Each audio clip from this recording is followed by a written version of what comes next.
Did you know that in some countries, Lilith is considered a demoness who produces demons? Now, you may know her as Batman's ex-girlfriend, but she has been around long before he was ever a thought in anyone's mind. In today's video, we will look at the dark origins of Adam's first wife and the mother of demons. Lilith, according to Jewish mythology, was the first woman created by God. She is best known for her portrayal as a demonic figure who leads people astray, but her story dates back centuries. Long before Christianity, she was mentioned in ancient texts like the alphabet of Ben Sira, which describes her as a seductress who preys on unsuspecting men. Despite having the name Lilith attached to her, there is very little known about her origins. It is said that she was born from the same dust or clay as Adam, meaning that she was his equal. Yet despite this, she was soon cast out of Eden and replaced by the more submissive Eve. Some say that Lilith was too proud to accept Adam as her lover, believing herself to be his equal. This act of defiance, of not submitting to his authority, would have been seen as a challenge to the patriarchal norms of the time, something that could not go unpunished. As a result, God cursed her, turning her into a demon and banishing her from the Garden of Eden. Others believe that Lilith's story is an allegory for the fall of humanity, with her expulsion from Eden representing the loss of paradise that came with the introduction of sin into the world. Whatever the case may be, it is clear that Lilith's story has resonated with people throughout history, particularly those who have felt oppressed by patriarchal societies. To many, she has become a symbol of female empowerment and a reminder that women should not be expected to submit to the demands of men. In the oldest written version of the story, found in the alphabet of Ben Sira, chapter 3, verses 1 to 4, it says, "When the Holy One blessed Adam in the beginning of creation, he made him from the dust of the ground. Then a fig tree was planted in Eden, and under its shade the first man dwelt. And Adam called the name of his wife Lilith, and she conceived and bore him the first children.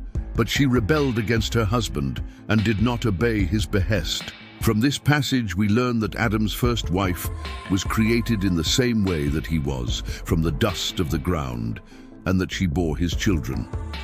This depiction of Lilith as an equal to Adam was seen as heretical by many religious groups, and as a result, the story of Lilith was suppressed and distorted over time. However, some scholars argue that this suppression was only done to hide the fact that women were seen as equals to men in the earliest texts of Judaism.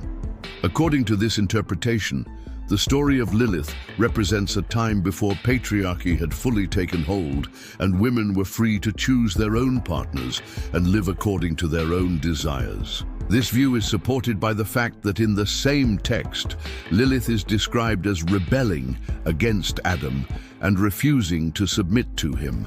This act of defiance would have been seen as a threat to the established order, and it is likely that the story was suppressed in order to prevent other women from following Lilith's example. One of the most compelling aspects of the story of Lilith is the scene where she is created. In some versions of the myth, it is said that she was made from one of Adam's ribs, just as Eve was.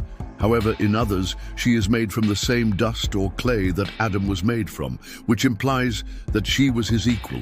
This detail has led some to believe that Lilith represents a more primitive form of humanity, one that existed before the introduction of sin and corruption into the world.